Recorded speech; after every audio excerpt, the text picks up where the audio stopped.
แต่อยากลองเบิ่งเด้เนาะอยู่ดีคือสิหนุกดีอืม ไปตีหมาสกลองอีกกองเพื่ออันนี้จักบาทจักได้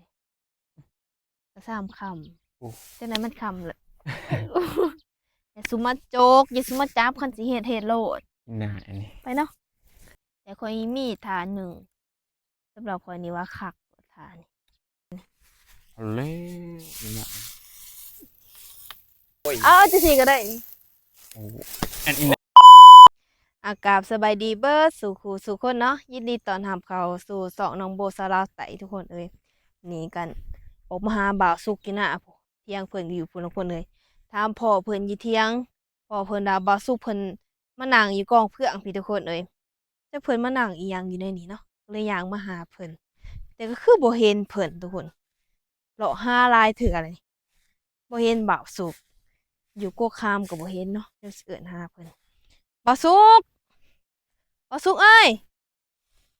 อยู่ไสดินี่เลาะหอบกองเพื่องแหละบ่เห็นบ่สุกโอ้ยน่าจะนำมือยังป้าทุกคนผู้ไปคืนอยู่เทึงอันนี้ผู้ไปอยู่อีหยังน่ะอยู่ผู้เอาลงมาลงมานี่ทุกคนเอ้ยผู้ไปนั่งส้มบิ้วอยู่กองเพื่องสูงๆผู้ทุกคนเอ้ยโอ้ย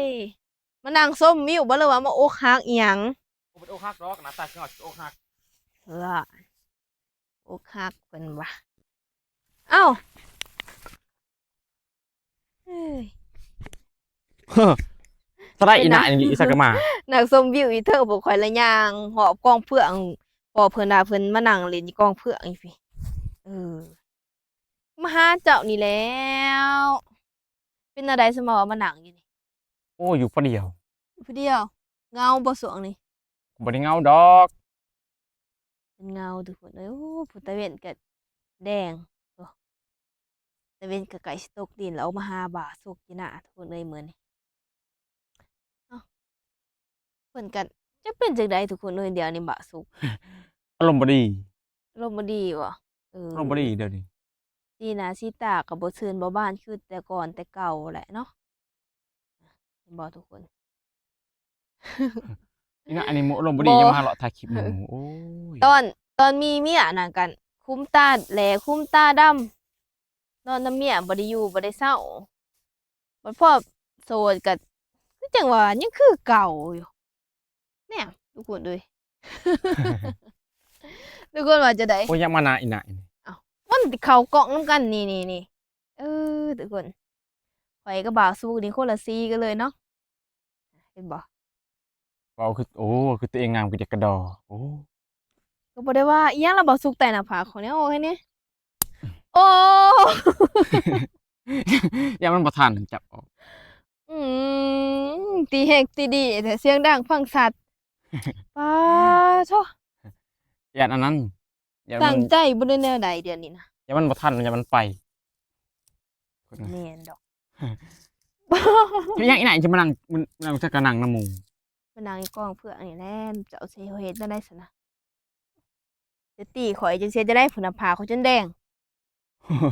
ปกติก็ได้ก็ได้เราเป็นพักเฮา เจ้าจะมีแนวมาขอโทษข้อยจะตีหน้าผากข้อยจนแดงปานนี้นะมานั่งชมวิว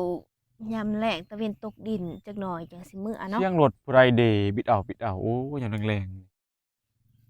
มินหยังเด้มินบ่สุกบ่อาบน้ำแลๆโอ้นี่ ยมาถ่ายคลิปน้ำหมูก็ยังเว้าให้หมู่นี่ที่เจ้าได้สตินะพาคอยตีแห้งตีดีแต่ให้เอาออกบ่แม่นสิเป็นยุเป็นอีสังโอ้ยตียานบ่แต่หทันยานผากเด้ มันบินไป แต่แม่นโพะคือจังหวะมีความในใจอีหยังนี่เนาะทุกคนเนาะโอ้เป็นตาสั่งเฮามาถ่ายคลิปกูมือนำบ่ขี้ขาดจากถ่ายนำ เอาบ่จะว่าตีเอา ขี้ขาดจากถ่ายนำโอ้ยค่ะอยากถ่ายเจ้ากันบ่เฮ็ดติจังสิเจ้าก็เฮ็ดตัวมันม่วนมันๆนี่ติจักบาทจักใดไม่อีหยังอันมัวมันโอ้โอ้ยตัวใดมันม่วนแม่นเจ้าสิบ่เคยเจ้าก็ฮู้อยู่แก่ใจทำเป็นบ่ฮู้หลายชูจักมวลของคนข้อเฮายมันก็ ต่างกันคือจังว่าบ่ได้ขี้ละกะปักจบๆงามๆมันโอ้ คือเที่ยวมาหาเจ้าหลายเถื่อผู้บ่าวก็บ่ได้อึดโทรมาหาข่อยนะเขาข่อยสิเอาบ่อึดดอกบ่าวสุกเอ้ย ไปเอาก้าวนั่งอยู่เป็นไว้เฮานะ แต่เจ้าเป็นหยังเจ้าจะบ่มัก บ่มักนะมักมือมันเป็นตาหัก บ่เป็นตาหักบ้าเป็นตาหักบ่อนใดเด้กองเพื่อนนี่ก็ใหญ่อันนี้เนาะ โอ้ยใหญ่แล้วนำเครื่องนำมือถง แต่อยากลองเบิ่งเด้เนาะอยู่ดีคือสิหนุกดี อืม ไปที่บ่าวสุกลองอีกกองเพื่อนอันนี้จักบาทจักใดก็3คำจังได๋มันคำเลย อย่าสุมาโจกอย่าสุมาจับคันสิเฮ็ดโลด น่าอันนี้ ไปเนาะไปบ่ นี่นะผมจับจะแค่จับมือไว้โอ้ ก็บอกว่าบ่ต้องมาจับนี่มาจับให้กล้องเห็นจังซี่มันบ่ดี จะมักท่าใดจะมักสุดที่สุดที่ ถ้า เจ้า ก็มักมา เคย เฮา ฮะ มักมึนเฮา บ่มีบ่ที่โอ้ยท่านี้บ่ใจเลยข่อยมักมีบ่ มันน่า ท่าใดน่ะจะมัก มักเป็นผู้อันนะเฮา เพราะว่าคืออันไปติไปลองเบิ่งในจักบาทจะได้แต่ข่อยมีท่าหนึ่งสำหรับข่อยนี่ว่าคักท่านี้ โอ้ จะเคยเฮ็ดบ่ท่านี้ เคยนะแบบเป็นบัตรทายช่างอีน่า จะเคยเห็นแล้วบ่ล่ะเอาบ่สิเฮ็ดให้เบิ่ง โอ้ ท่านี้ เอาเลยอีน่า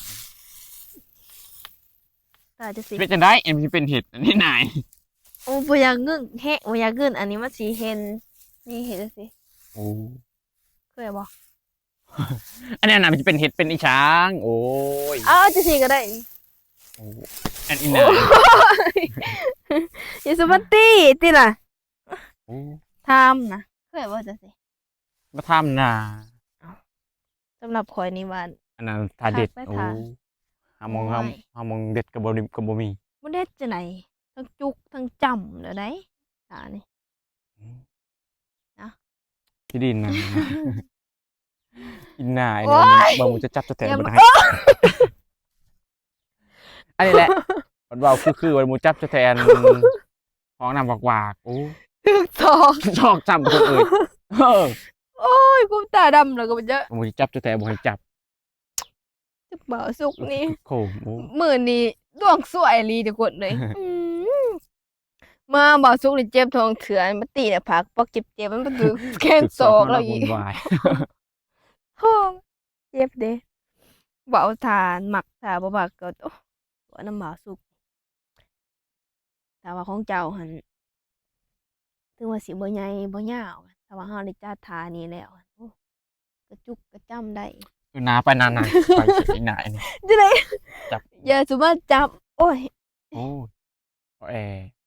สิจัดให้เบิดแล้วเดี๋ยวปิดกล่องเดี๋ยวสิเอาไอ้ค่ากองเผือกนี่เลย ยองัดเขาเพื่องใน พุ่น เห็นนั่นน่ะ ขึ้นไปเอาอยู่ป้ายพุ่นค่าแบบชมวิวเลยก็หยุบยุบยุบยุบยุบจังซี่ โอ้ เนาะไปบ่ อินน่า บ่ต้องเศร้าบ่อยากเว้านำดอกเลยทุกคนเอ้ยสิเมื่อก่อนบาดนี่